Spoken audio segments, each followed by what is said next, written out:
Amanda here once again, and guess who's back today? Jason with some more quick questions from triathletes. So let me hand it over to him. Well, actually, before I start, Randy, can I get some more orange juice?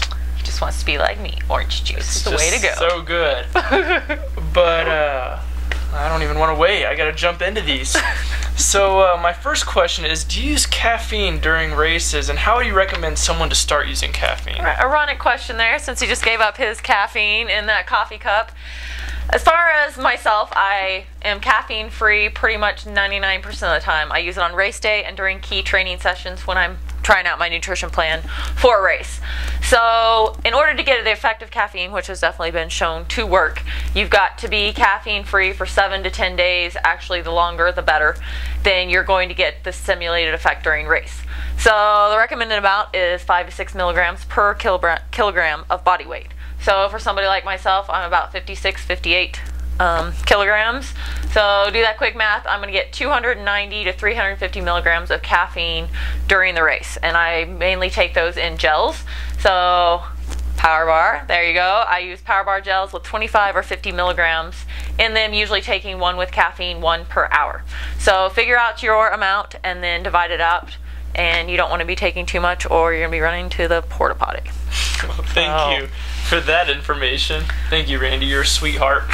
My next question is, does a source of calories matter, such as sugar or high fructose corn syrup, during your races or training?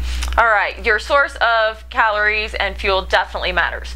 Now let's go back and look at a NASCAR race. Now they've got, best cars out there on the track. Are they going to go put crap fuel in it? Heck no, they're going to have premium fuel for the premium race cars. So think of your body as a race car and you want to put those good premium fuels in it. So you want high fructose corn syrup, or syrup is kind of hard to avoid these days, but avoid it as much as you can and get those simple carbohydrates during the race. They're easier to digest, but on a day-to-day basis, just basically following a good diet, getting all your food groups in, your carbs, your proteins, your fats, and your fruits and vegetables. Fruits and vegetables are a great source of carbohydrates and those sugars you're talking about. Okay. So one of our Facebook followers, Danny, I'd say our, but it's really yours, his question is, how do I find my sweat rate and replenish my body's sweat and everything I've lost during a hot race? Good question. All right, your sweat rate, that's going to affect your electrolytes and how much you're taking in during a race. Which, if you're getting ready for your first race or maybe your 10th race, you might have it figured out or you might not. So you can actually go to a lab and get your sweat rate tested. I had the opportunity to do it last year up in Canada with my life sport team. And we went in and they actually put little patches on us and tested how much sweat and salt we lost every 30 minutes during a 3-hour bike ride. So that was very specific, and I got my results back and can make my nutrition plan work for what I do. But if you don't have the time, energy, all that to go in and do it, you can just use a pretty simple rule of 700 to 800 milligrams of sodium per liter of fluid. So figure out how much fluid you're taking in. Hot races, definitely you want more, so more fluid is going to be more sodium also. So that's 700 to 800 milligrams per liter of fluid.